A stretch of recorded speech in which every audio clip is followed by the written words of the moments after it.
검찰이 상당히 엄중하게 이 영장 기각 사태를 구성하려고 했다.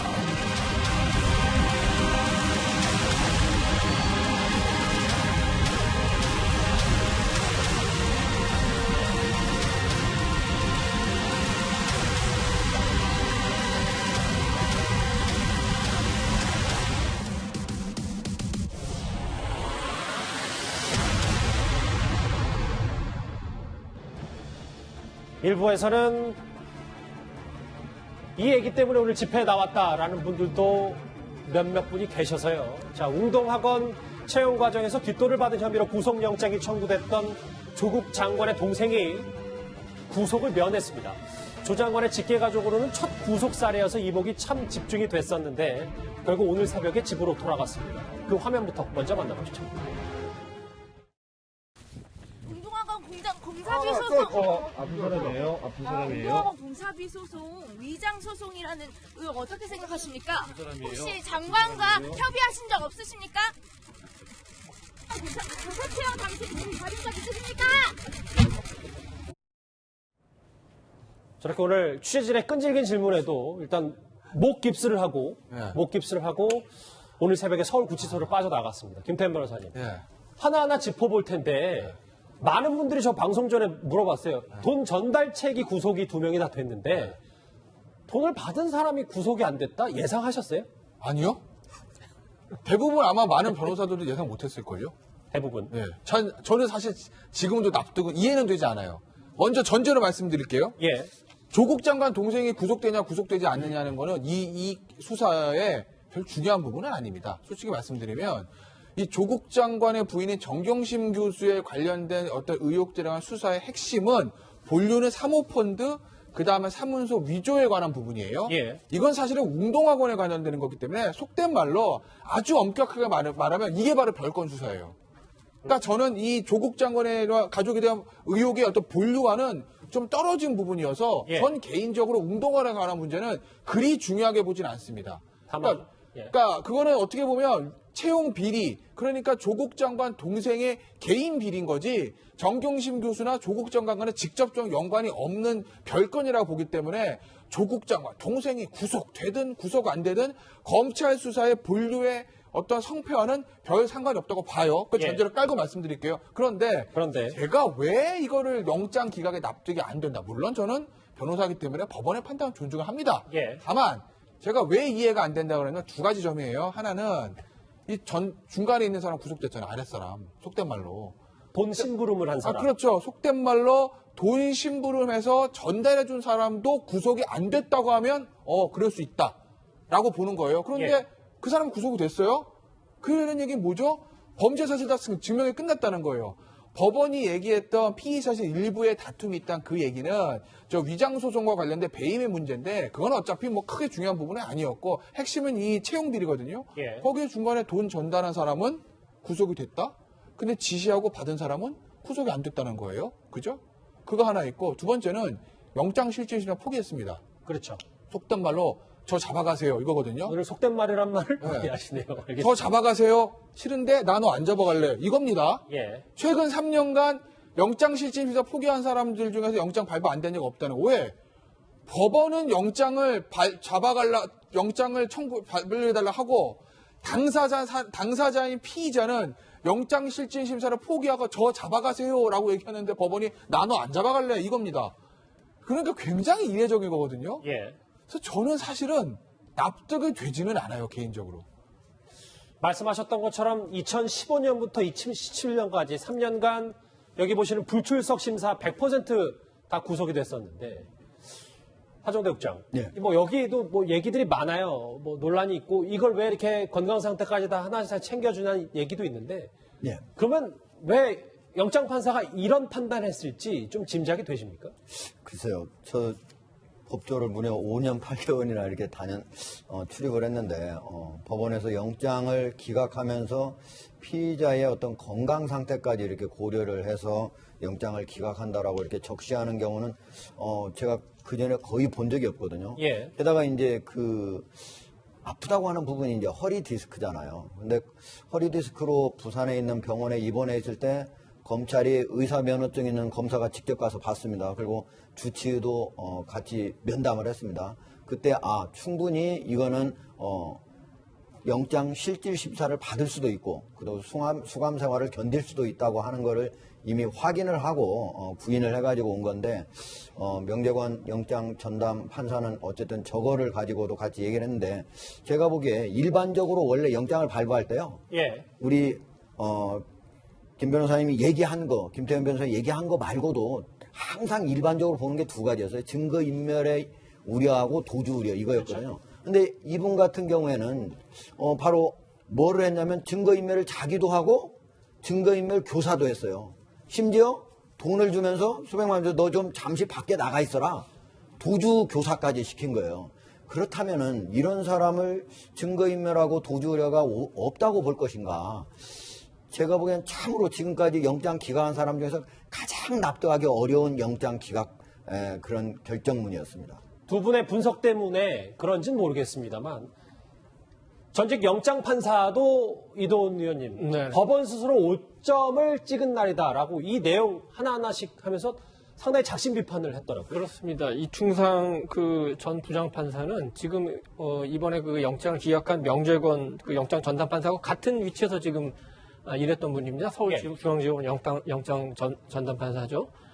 주범인 조국 동생에 대해 영장 기각한 것은 잘못이다. 왜냐하면은 그 이 사건 우리가 초반을 한번 돌이켜 보면은 그 웰스 CNT하고 코링크 대표에 대해서 처음 그 검찰에서 신청한 영장이 기각이 됐는데 예. 그 사유가 종범이었기 때문입니다.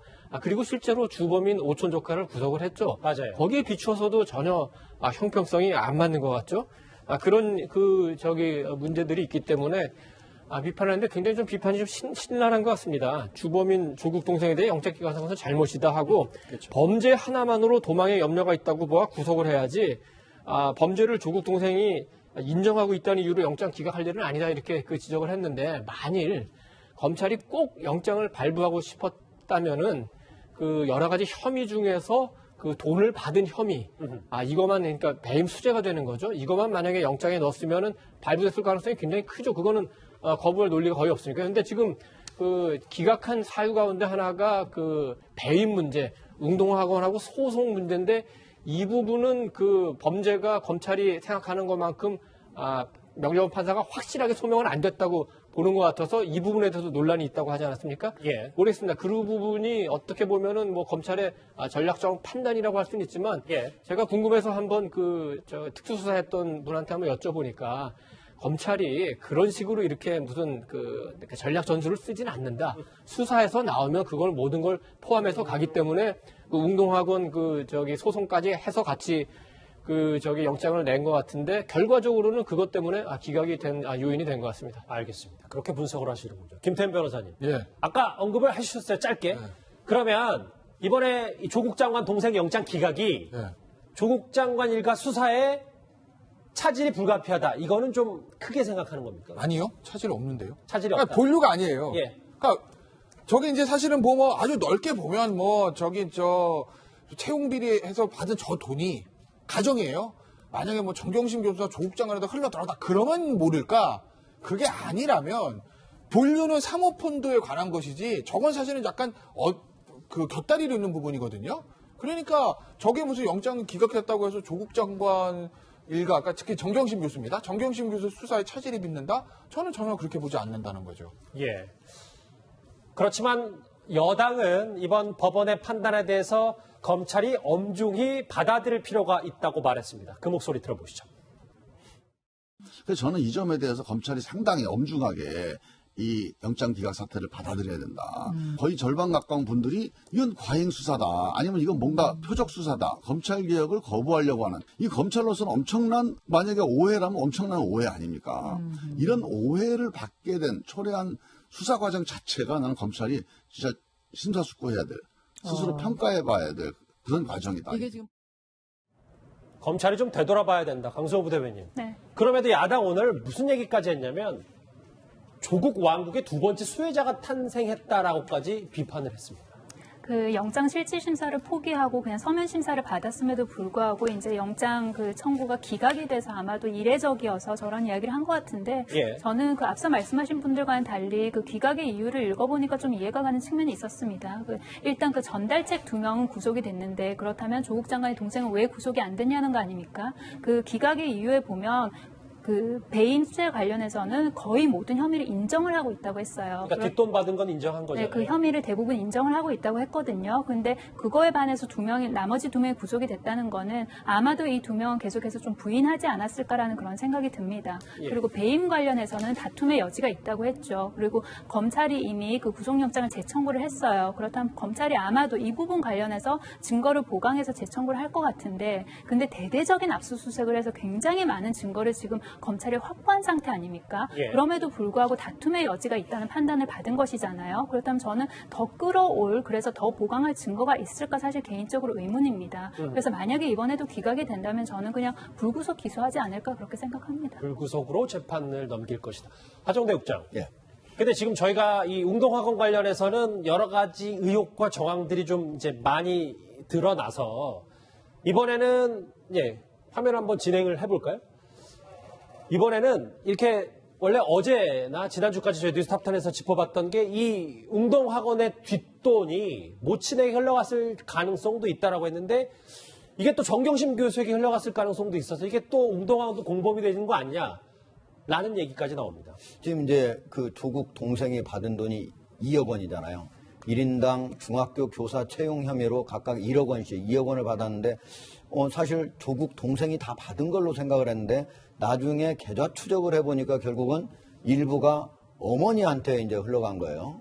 그리고 일부는 지금 현재 정경심 교수한테 흘러간 거는 사실은 그 돈이 과연 바로 그 학교에서 받은 그 채용 비리로 바로 그 돈인가 그 부분은 좀 더 확인을 해봐야 될 것 같은데 어쨌든 지금 저 돈이 단순히 조국 동생 혼자가 받아서 개인적으로 소비한 돈이 아니라는 거죠. 다시 말하면 웅동학원 전체 차원에서 채용 비리라고 하는 것이 하나 있고요. 또 하나는 지금 얘기가 안 나온 것 중에 지금 이제 명재관 판사가 이게 범죄 혐의가 되느냐 안 되느냐 이거 좀 한번 다퉈봐야 되겠다 한 것이 뭐냐면 배임 혐의거든요. 그 배임 혐의가 뭐냐면요. 16억 원을 가지고 소송 사기를 벌인 거예요. 그건 배임 혐의죠. 예, 그것이 과연 전체적으로 그 돈은 그게 만약에 저게 인정이 된다면은 저기에 있는 저기 어머니 그리고 정경심 씨 심지어 조국 장관까지도 거기에 영향을 받게 됩니다. 그러니까 그게 인정이 된다면 조국 장관의 범죄 혐의까지 인정이 되기 때문에 이건 상당히 중요한 문제거든요. 그 부분에 대해서 지금 현재 법원에서는 이거 한번 범죄가 되는지 안 되는지 한번 더 따져봐야 되겠다 했기 때문에 검찰은 이 부분을 상당히 더 추가적으로 보완 수사를 보강 수사를 할 수밖에 없는 지금 상황이 됐습니다. 자 그런데 조국 일가의 수사를 둘러싸고 검찰 때리기에 열중했다는 지적을 받았던 여당이 이번에는 그 화살을 법원으로 돌리고 있는 것 같습니다. 이 얘기를 지금부터 해볼게요. 이도원 의원님. 네. 이 민주연구원이 여당의 싱크탱크잖아요. 여당의 싱크탱크가 사법농단 때는 영장 90% 기각했는데 최근에 법원이 압수수색 영장 남발하고 있다라는 의견을 냈습니다. 그 사법농단 때는 약간 이제 논란이 있었던 게 검찰과 그 법원 간의 어떤 기싸움 같이 돼가지고 실제로 합리적으로 보기보다는 영장 기각률이 상당히 많았습니다. 그런데 사실 이번 수사에서 보면 아직까지 이제 명확하게 그게 확실한 사실인지 아닌지는 불투명하지만 검찰에서 그 조국 장관 휴대폰, 그다음에 정경심 교수 휴대폰에 대해서 압수수색 영장을 신청했는데 몇 차례 기각당했다 이런 보도도 나왔고 실제로 그 자택에 대해서도 2번 기각을 당한 다음에 3번째 압수수색 영장이 발부되지 않았습니까? 그래서 무슨 지금 검찰이 신청하는 압수수색 영장이 모두 발부되는 건 아닙니다. 그런데 전체적으로 수사의 방향을 보니까 조국 장관과 그 일가에 약간 그 불리하게 돌아가는 상황에서 민주당 정책연구원에서 저런 자료를 낸다는 것은 뭔가 그 수사에 또는 그 법원의 판단에 영향을 주려고 하는 거 아닌가 그런 의심을 받을 수밖에 없죠. 자, 보면은 여당의 싱크탱크 민주연구원이 김태현 변호사님, 김명수 대법원장을 거의 10차례 가까이 언급했어요. 사법개혁 다짐 무색해도 법원은 무분별한 검찰권 남용에 대해 방관자로 전락했다. 이 정도면 거의 사실상 경고인데 왜 하필 이 시점에 이 얘기를 했을까요? 그러면? 그리고 그 시점에 조국 장관 동생은 왜 영장 기각됐을까요? 까방이나 이제 배가 막 떨어지지 않습니까? 예. 인과관계가 있단 말은 저는 안 들었습니다. 제 입으로는. 까방이나 이제 배가 떨어진다고 말씀드렸어요. 일단 민주연구원장의 저 누가 작성인지 모르겠는데 그분한테 드리고 싶은 질문 하나. 첫째, 그동안 아까 이도훈 의원 말씀하신 대로 그동안 검찰이 영장을 몇 번 청구하고 몇 번 기각했는지, 검찰의 영장 청구서하고 법원이 발부한 영장에 대해서 일권을 받는지, 예. 그거는 제가 한번 묻고 싶어요. 그러니까 말씀하신 자택에 관해서도 발부는 한 번 됐지만 처음에 2번 기각되고 3번째 발부했을 때 그 과정의 흐름들에 대해서 전부 다 파악을 하고 저는 저런 보고서 썼는지 하나 그 보고서 작성한 분한테 묻고 싶고, 또 하나는 저 뭐 양정철 원장이 결국 결재를 했는지 안 했는지 모르겠으나 이게요, 보세요. 여당의 싱크탱크입니다. 예. 검찰개혁에 대한 보고서는 엄청나게 많이 써도 됩니다. 왜? 속된 말로 검찰은 법무부 산하입니다. 행정부 산하예요. 결국 집권 여당이기 때문에 행정부는 집권 여당의 산하에 있다고 봐도 무방한 측면들이 있어요. 예. 그러니 집권 여당의 싱크탱크 입장에서 보면, 자, 우리가 정권을 잡고 있어. 근데 우리가 행정부의 책임자 아니야? 그럼 행정부의 일원인 검찰 개혁에 대한 얘기 할 수 있습니다. 사법부는 뭐죠? 이건 독립입니다. 대통령도 건드릴 수 없게 입법부, 행정부, 사법부 이렇게 나눠져 있는 게 대한민국과 근대 민주국가의 어떤 삼권 분립의 원리예요. 그런데 집권 여당이 사법권의 독립을 침해할 수 있는 법원 개혁을 얘기한다? 예. 그것도 영장을 발부했다는 이유로, 누구 영장이요? 법무부 장관이 조국 장관 일가에 대한 압수수색 영장을 발부했다는 이유로 법원 개혁을 요구한다? 이건 뭐죠? 이건 사법부에 대한 압력으로 비칠 수 있는 수지가 다분하고, 만약에 진짜 압력을 넣을 의도를 가지고 했다면 크게 실수한 거다. 왜? 이거 야당은 키울 겁니다, 이 문제를. 제가 지금 야당 지도부라도요, 내일부터 이거에 대한 논평 계속 낼 거예요. 이 문제 키울 겁니다. 그러면 오히려 조국 장관의 부인인 정경심 교수의 영장을 검찰에 청구했을 때 법원 입장에서는 이 보고서가 역으로 신경을 쓸 수도 있는 거예요. 그러니까 발이 묶일 수도 있습니다. 그런 점을 보면 저는 민주연구원이 이번에 대단히 큰 실수를 했다라고 보는 거죠. 자, 자유한국당에서는 여당 싱크탱크 이 보고서에 대해 결과적으로 조국 장관 동생의 영장 기각에 영향을 끼쳤다고 주장했습니다. 같이 들어보시죠. 어제 민주연구원에서 법원 개혁을 이야기했습니다. 그리고서는 구속영장이 기각됐습니다. 이 부분에 대해서 국민들께서 어떻게 받아들이실지는 미뤄 짐작할 수 있을 것 같습니다. 대한민국이 법과 상식과 정의가 무너지는 것 같아서 매우 안타깝다는 말씀을 드립니다. 그러게요. 야당에서 곧바로 이 법원의 압박에 오늘 조국 장관 동생의 영장이 기각됐다라고까지 주장하고 있습니다. 하정대 국장. 근데 중요한 건 조국 장관 동생이 아니라 결국 앞으로 구속 여부가 판가름될 정경심 교수 건일 텐데, 예. 그럼 정말 여당이 이 시점에 이걸 낸 이유는 정경심 교수 때문입니까? 그렇게 봐도 돼요? 글쎄요. 뭐 정경심 교수도 염두에 뒀다고 생각을 해야 되겠죠. 다만 지금 이제 정경심 교수 같은 경우에는 뭐 다른 사람하고 달리 범죄 혐의가 무려 10개가 넘거든요. 10개가 넘는 데다가 조사량도 워낙 많아가지고 지금 3일, 5일, 그 다음에 8일 지금 3차에 걸쳐서 조사를 했는데, 제가 보기엔 아마도 한 차례 정도 더 조사가 더 필요하지 않을까. 그 정도를 조사를 해야만 지금 될 것 같고, 또 하나는 그동안에 그 조사하는 과정에서 전체 조사 기간은 상당히 많이 돼요. 35시간이나 돼요. 그런데 실제 조사 기간은 한 10시간 정도뿐이 안 되거든요. 이런 식으로 조사한다면 앞으로도 조사가 좀 더 들어가야 될 것 같아요. 알겠습니다. 그러니까 뭐 이게 이 민주연구원의 얘기가 꼭 정경심 교수의 특혜를 위해서 한 건 아니라는 거죠? 예, 딱 그것만 뭐 가지고 딱 그렇게 보기는 저는 어렵고, 전체적인 지금 현재 상황에서 아무래도 조국 전체 이 수사에 영향을 주기 위해서 했다고 알겠습니다. 봐야죠. 알겠습니다. 오늘 법원의 움직임에 대해서 한번 차분히 짚어봤는데요. 다음 주에 넘어가기 전에 이 시각 현장 광화문은 어떤지 한번 만나보고 오겠습니다. 짧게만 보고 올 텐데, 여전히 세종문화회관 그 계단에는 빼곡히 집회 참가자들이 저렇게 성조기와 태극기를 든 채, 그리고 한 손에는 불을 든 채 이렇게 핸드폰인가요? 휴대폰인가요? 어쨌든 불을 밝힌 채 저렇게 집회에 열중하고 있습니다. 뭐 저희가 제작진과 계속해서 소통을 하고 있는데 아직까지는 큰 움직임은 없고 여전히 저렇게 어두워진 광화문에도 적지 않은 인파들이 집회를 가득 채우고 있습니다.